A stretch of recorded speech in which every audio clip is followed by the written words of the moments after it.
আসসালামু আলাইকুম এভরিওয়ান, আমি Adit and welcome to my blog. অনেকদিন পর আমরা নতুন অনেক অ্যানিমেল নিয়ে আসছি এবং ওই অ্যানিমেলগুলো আপনাদের সাথে পরিচয় করাই দিই। আমি বেশ কিছুদিন ধরে এবং আমাদের এই সেটআপটা অনেক দিন ধরে এরকম আমাদের পরিকল্পনা চলতেছিল, বাট আলহামদুলিল্লাহ শেষ পর্যন্ত আমাদের কাছে এরকম খাঁচাটা হয়েছে। বেশ কিছু পাখি আছে এবং খাঁচাগুলো ফাঁকা ছিল, সেই খাঁচাগুলো আপনার ভরাট হয়ে গেছে। আমি বেশ কিছুদিন ধরে ভাবছিলাম যে আমি এক জোড়া কবুতর আনি, যেন এখানে আমার যেহেতু খোলা আছে এই জায়গাটা, এই যে যেমন খোলা আছে এখান থেকে ছাল যেমন উড়ে বেড়াতে পারে, আমি এর জন্য কিছু কবুতর আনি এবং কবুতরের কিছু বাচ্চা হলেও সুন্দর লাগবে। তো আমরা তেমনই, এই যে এটা একটু জুম দে দেখা, আমরা এর যেরকম কবুতর আনছি, বাট কবুতর এটা কেমন কি জাত আমি জানি না। বাট এই যে দেখায় এই যে, এবং এই দুটার বেবিও আছে। আমি বেশ কিছুদিন হয়েছে আনছি, এটা আমি দেখাতে পারি না। বেবি দুটো মনে হয় ওই যে ভিতরে আছে, আমি একটু দেখাইতেছি। এখনো অতটা বড় হয়নি। এই যে, এই যে মাশাল্লাহ, মাশাল্লাহ একদম সুন্দর। এই আমি কবুতর জানি না এটা কি দেশি নাকি গিরিবাজ। এই যে মাশাল্লাহ, আমি পাশে রাখছি। এই যে, আচ্ছা আমি বাচ্চাটা দেখাই। আহ, এটা হলো আমাদের বাসার বড় বাচ্চা। ইস রে, থাক। এই যে মাশাল্লাহ, এই যে, এই যে দেখা যায়, এই যে একদম বড় বাচ্চা আমাদের বাসা প্রথম কবুতরের। কবুতর আমরা পালি না এবং কবুতরের ব্যাপারে ওরকম কোনো এক্সপার্ট না। এই যে নাকে কি হয়েছে, এই যে মাশাআল্লাহ, এবং ফ্লাইও করতে পারে বলতে গেলে। আহ, কিছু একদিনের মধ্যে ওরা ওরা শিখে যাবে এবং এই দুটো মনে হয় আমাদের বাসার পোষ মানাবো। এই যে, আরেকটা আছে। কবুতরের সেট আপটা আমি এখানে রাখছি, বিকজ এই কবুতরের আমরা কিছুদিন পর পোষ মানা হয়ে যাবে, আমরা মেল এবং ফিমেল দুটাকে ছেড়ে দেবো।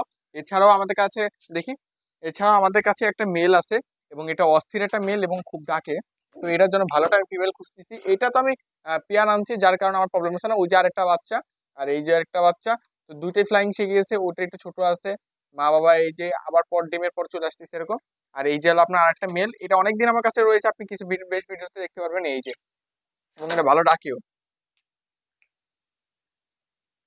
এই যে কবুতর অত এক্সপার্ট আমার নাই জানা। এই যে, আর ককাটেল গুলো গুলো দেখাই। এই যে মাশাল্লাহ এখন সুন্দর আছে।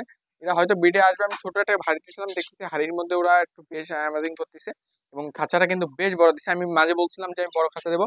তো মাশাল্লাহ, এই যে ককাটেলের জন্য বিশাল একটা খাঁচা দিয়েছি। তো একটু শীত তো মেলটা একটু আপনার হয়ে গেছে। এই যে,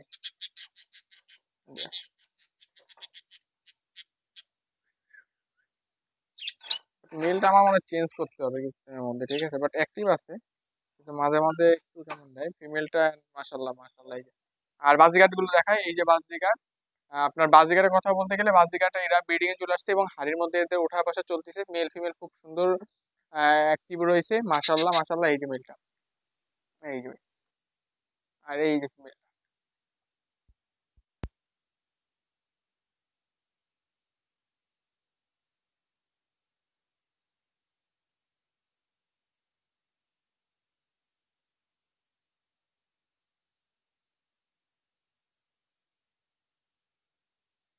আর আমাদের যে খরগোশের সেট আপ ছিল, আমাদের ঘরের সবচেয়ে বড় খরগোশ যার নাম হচ্ছিল মিনি, সে পরবর্তীতে একটা বাচ্চা দেয় এবং একটা বাচ্চা হচ্ছে মেল। তো এই যে মাশাল্লাহ, এবং এটা খুব টেম। আমি বলবো আপনি যদি কোনো সময় একটা ছেলে খরগোশ অথবা আপনার বাসায় যদি কোনো সময় মেল খরগোশ হয়, তাহলে অবশ্যই এটাকে ছোটবেলা থেকে টেম করেন। এটা আপনার খুব ফ্রেন্ডলি হবে, আপনাকে আদর করবে, আপনার সাথে খেলবে। দেন আপনি আপনার এটা পরিষ্কার নিয়েও কোনো টেনশন নাই। ওরা যখন মানুষের বাথরুমে যে ও নিজেই বাথরুম করে আসবে, নিজেই ক্লিন থাকবে। তো এই যে মাসাল্লাহ, খুব কিউট আর এই খুব ফ্রেন্ড। এই যে মাশাল্লাহ মাশাল্লাহ। সো কোনো সময় যদি আপনার কাছে একটা মেল খরগোশ থাকে, আমি আপনাকে সাজেস্ট করবো অবভিয়াসলি আপনি একটু আপনার কাছে কাছে রেখে আপনি ওদের সাথে খেলে সময় দিন। তো এটাই ছিল আজকে ভিডিও। আশা করি ভিডিওটা ভালো লাগছে। আমরা নেক্সটে আর অনেক অ্যানিমেল আনছি, এটা আমাদের ইন ফিউচারে আমি দেখাবো এবং খুব দ্রুত। এবং আমাদের কবুতরের বিষয়ে কিছু জিনিস দেখাবো এবং কবুতরটা ছাড়তেছি দেখতে কেমন লাগতেছে এই বিষয়ে প্রত্যেকটা জিনিস দেখাবো। তো এইসব দেখতে হলে অবশ্যই আমাদের ইউটিউব চ্যানেলকে সাবস্ক্রাইব করতে হবে এবং আমাদের ফেসবুক পেজ থেকে দেখলে অবশ্যই ফেসবুক পেজটাকে ফলো করতে হবে এবং শেয়ার করে দিতে পারেন অন্য বন্ধুদের কাছে। তো দেখা যাচ্ছে নেক্সট কোনো ভিডিওতে। ততক্ষণের জন্য ভালো থাকবেন, সুস্থ থাকবেন। আল্লাহ হাফেজ।